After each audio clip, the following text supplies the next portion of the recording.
Hello everyone and welcome back to another episode of Badminton Weekly with me, Jasmine Lim. After an intense series of 5 tournaments in Asia, the badminton world is now shifting its attention to North America as the season continues with the Yonex Canada Open 2023. So plenty to talk about as we build up to that. And later on in the show, we'll have BWF commentator and former Danish head coach Steen Pedersen as he shares his analysis on Indonesia Open champions Chirag Shetty and Satvik Sairaj Rankireddy. So stay tuned for that, but for now, let's welcome back to the show India's doubles player Ashwini Ponnappa. Welcome back, Ashwini.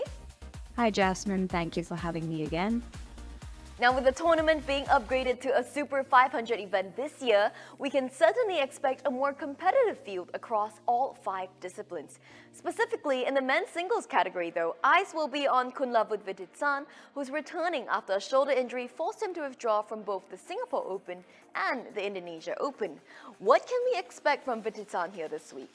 I think for Kunlavut getting back after an injury, having done well at the Singapore Open where he had to retire in the semi-finals, one of the main things that he would be looking forward to is playing pain-free and getting back his rhythm.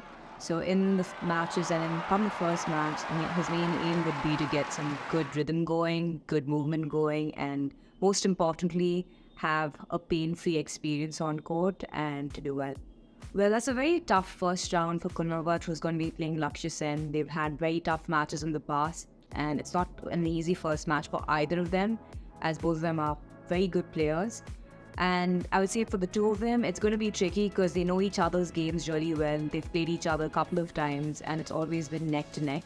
At the Thailand Open, Kunlavut was definitely stronger in terms of playing the rallies. He was a lot more patient while playing that match.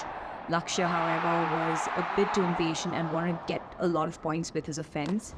And I think he struggled a bit in the rally situations in that match, so it would be important for him to be a bit more patient this time around. And it's going to be who's got the best feeling on that day, because it's all the way in Canada. It's going to be a lot of difference compared to the other tournaments they've played. So I would say with Kunlavut getting back from an injury, it's going to be important for him to get his rhythm back. And for Lakshya Sen, of course, he's playing someone he's played in the past, and having lost that previous match, I'm sure he's looking forward to winning this one. In the women's categories, the home crowd will be rooting for Michelle Lee as she aims to defend her title. However, it won't be an easy feat with strong contenders like Akane Yamaguchi, Ratchanok Intanon, and PV Sindhu all in the mix. What do you think of Lee's chances here, considering the fact that she has home advantage and has been in decent form lately? Michelle Lee's been having fairly good matches in the last couple of tournaments at the Malaysian Masters and Thailand Open. She's reached the quarterfinals. Thailand Open, she beat PV Sindhu in the first round and got to the quarters where she lost to Carolina Marin. If she continues playing the same way as she did at both those tournaments, Thailand Open also being of Super 500, I'm pretty sure she's got a very good chance of doing well at the Canadian Open as well. She's got a beautiful round the head, cross-court smash, great movement, and very agile on her feet. I think one of the best things about the way she plays is the ease at which she moves on court. I think the important thing for her is to be confident when she's playing these matches because she's got a really good game. And at times, sometimes she does tend to play with not as much confidence, so it could be important for her to enjoy on court and continue believing in herself and playing with that confidence. Now, drawn in the same quarter as Lee is Akane Yamaguchi. The world number 1 will be gunning for her 4th title this year, and with An Se-young hot on her heels in the world rankings, do you think that this will serve as an added motivation for Yamaguchi, or is that perhaps added pressure that could potentially weigh her down?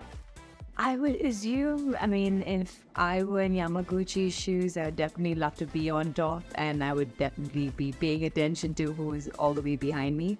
But that's me. I'm guessing Yamaguchi's been there for a while, and I think the important thing when you are at that highest level, especially being world number 1, is making sure that you're able to give your top performance every match, especially since you're going to have everyone behind you gunning to beat you. It's always got that extra added pressure because you can't let your guard down. And since the Canada Open's gone up the tier from a Super 100 to a Super 500, we have a lot of top players playing this tournament who aren't quite used to these conditions. So I would say the playing field is sort of level because we have a lot of top players playing at the Canadian Open, but not everyone's played there in the past. So it's going to be interesting to see how everyone's going to handle the change in the atmosphere, change in playing fields, and not something, especially since the courts aren't something that they're used to playing at. Talking about unfamiliar playing environment, this will be Muhammad Ahsan and Hendra Setiawan's first ever tournament in Canada. The Daddies are the only Indonesian players registered in the tournament, which shows their intention on chasing points for Paris, doesn't it? It does indeed, especially since the Olympic qualification year has started. Going all the way to Canada after having a strong Asian leg is something which players do when they want to gain points. And also I would say it's a good opportunity because the tournament's gone higher up the tier and it's a good opportunity to go there and do well. Although they do have a tricky quarterfinal match, which is against Liang and Wang Qilin, which I would say is a tough round for them. So if they get through that, I would say it should be fairly good until they get to the finals. But having said that, they have been struggling in terms of not really getting past the second round in a lot of tournaments. So it's pretty important for them to get that rhythm back and get those matches in and do well in this tournament. Well, and that concludes our preview of the Yonex Canada Open. Thank you so much again, Ashwini, for taking the time to join us today. Thank you, Jasmine. Thank you for having me. Now, staying in the men's doubles category, Chirag Shetty and Satvik-Sairaj Rankireddy stole headlines all over the world when they became the first Indian players to lift a Super 1000 title at the Indonesia Open, a feat they themselves couldn't believe they achieved. Now let's hear from BWF commentator and former Danish head coach Steen Pedersen as he breaks down exactly how the duo did it. Hi, I'm Steen Pedersen, BWF commentator.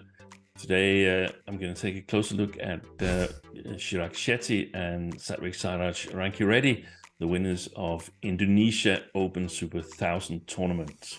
Chirag Shetty and Rankireddy, they said after their win in Jakarta that they actually felt they came into Indonesia Open on a low as they crashed out in the early rounds of Thailand Open and Singapore Open, the two previous tournaments they played.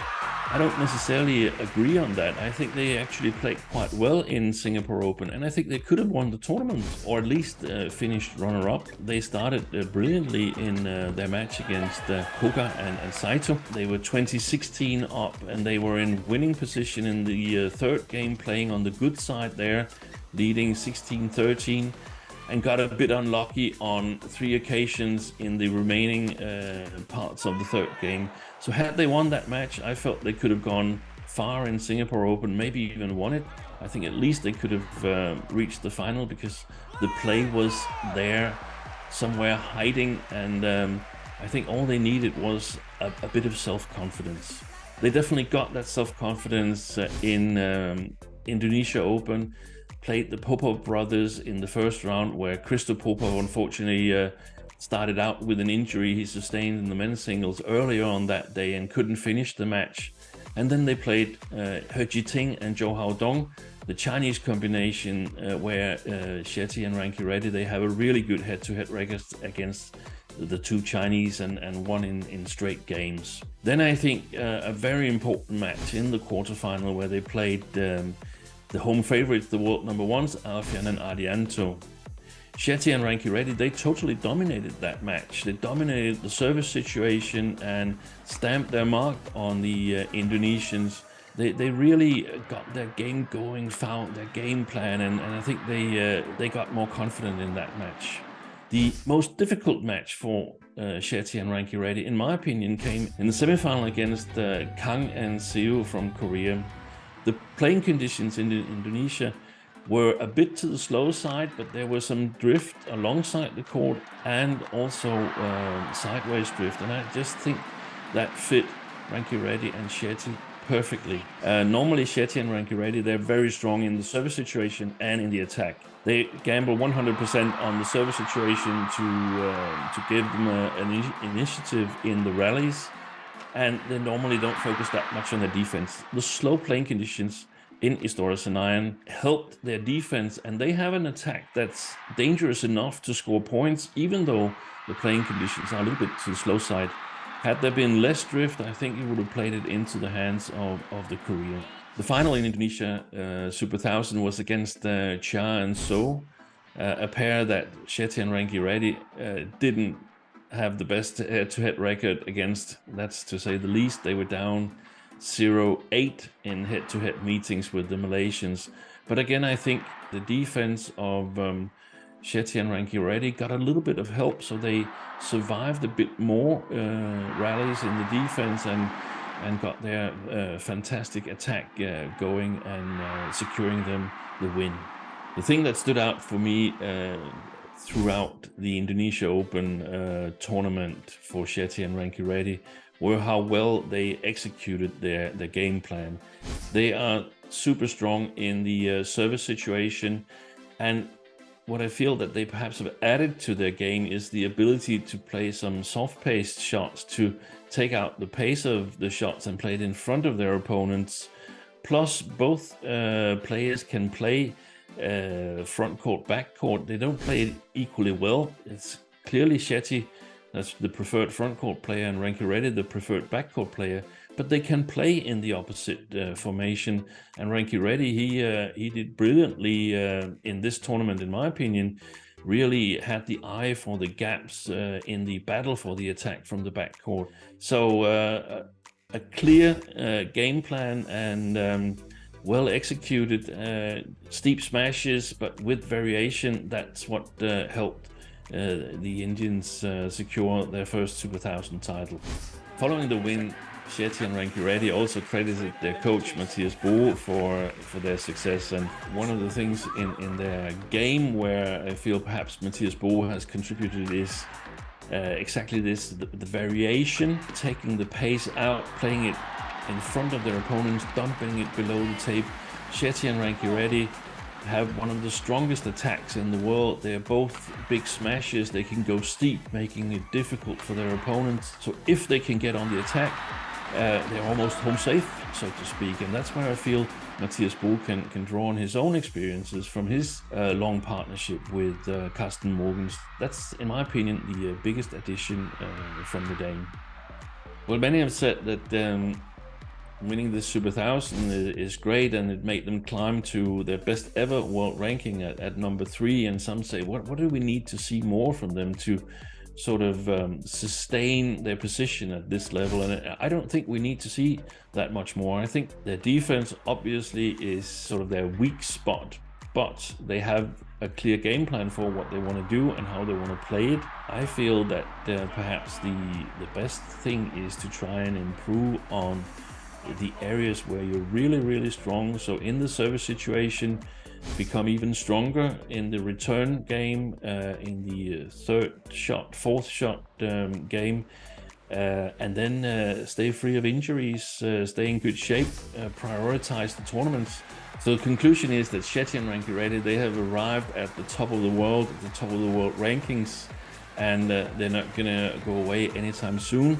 And last but not least, their success is definitely going to inspire a number of other Indian men's doubles players and make them believe that they can also succeed on the world scene, that it's not only for Indonesians, Chinese or Korean men's doubles players to do well. Indian men's doubles players can certainly do the same.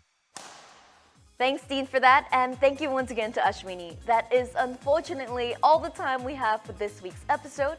But don't forget to catch all the action from the Yonex Canada Open starting from the 4th of July to the 9th. And if you're on the go, you can continue to stay up to date with the latest news, match updates, and statistics through the BWF app Badminton for you. And as always, don't forget to leave your comments, thoughts, and questions on our Facebook and YouTube pages. Till the next time, take care, everyone.